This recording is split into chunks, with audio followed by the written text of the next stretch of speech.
அனைவருக்கும் வணக்கம்.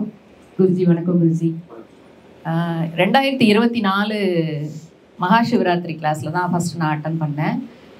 அப்போது கிளாஸ் வந்து நான் வந்து யூடியூப் பார்த்து தான் அவரை பார்த்தேன். ஒரு 2 வீடியோ தான் பார்த்துருப்பேன். அது பார்த்த உடனே எனக்குள்ள ஒரு கிளாஸ்க்கு போகணும் அப்படிங்கிற மாதிரி நினச்சிட்டே இருந்தேன்.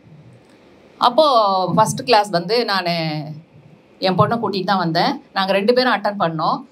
ஆனால் பொண்ணால் கண்டினியூ பண்ண முடியல. என்னால் உட்கார முடியலமா, ரொம்ப டிஸ்டர்ப்டாக இருக்குது, என்னால் தாட்ஸ் வந்து ரொம்ப பண்ணுது, என்னால் அதுக்குள்ளேயே போக முடியல அப்படின்னு சொல்லிட்டு அவள் ஒரு 2-3 நாள் தான் பண்ணியிருப்பா, விட்டுட்டா.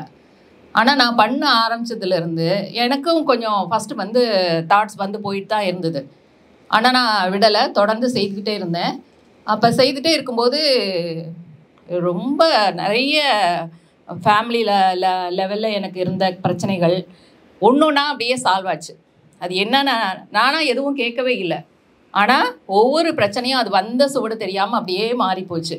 எனக்கு அது மாறினது வந்து ஒரு எப்படி மாறுச்சு அப்படின்லாம் நான் வந்து அதை வந்து ஒரு இது பண்ணலை, டெஸ்ட் பண்ணலை. ஆனால் கொஞ்ச நாளும் நினச்சி பார்க்கும்போது எப்படி எல்லாம் நடந்துச்சு அப்படின்னு. ஆனால் ஒரு பெரிய கஷ்டம் வந்து எனக்கு எங்கள் வீட்டுக்கார் இறந்து போனது தான். அதுக்கப்புறம் தான் நான் இந்த கிரியாவுக்குள்ளே வந்தேன். ஒரு 3 மாதத்தில். அவர் நவம்பரில் இறந்தார் 2023. அதுக்கப்புறம் நான் 24 மார்ச்சில் வந்து மகா சிவராத்திரியில் கலந்துக்கிட்டேன். இதுக்கப்புறம் என்னுடைய வாழ்க்கையில் வந்து பல திருப்பு முனைகள் அதெல்லாம் வந்து நேரில் வந்து சொல்ல ஆரம்பித்தேன் அப்படின்னா அப்படியே சொல்ல முடியாது, வார்த்தைகளில் சொல்ல முடியாது.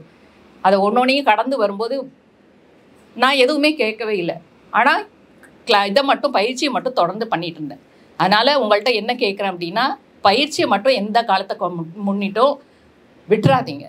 அது வந்து நமக்கு ஒரு நம்பிக்கை. வாழ்க்கையில் நம்ம இன்னும் அடைய வேண்டிய தூரம் நிறையா இருக்குது. அந்த தூரத்தை அடையணும் அப்படின்னா இதை விடாமல் நம்ம பிடிச்சிக்கணும். அது ஒன்று தான் சொல்கிறேன். கற்றுக் கொடுத்த குருவிற்கும் பிரபஞ்சத்திற்கும் பஞ்சபூதத்திற்கும் கோடான கோடி நன்றிகள்.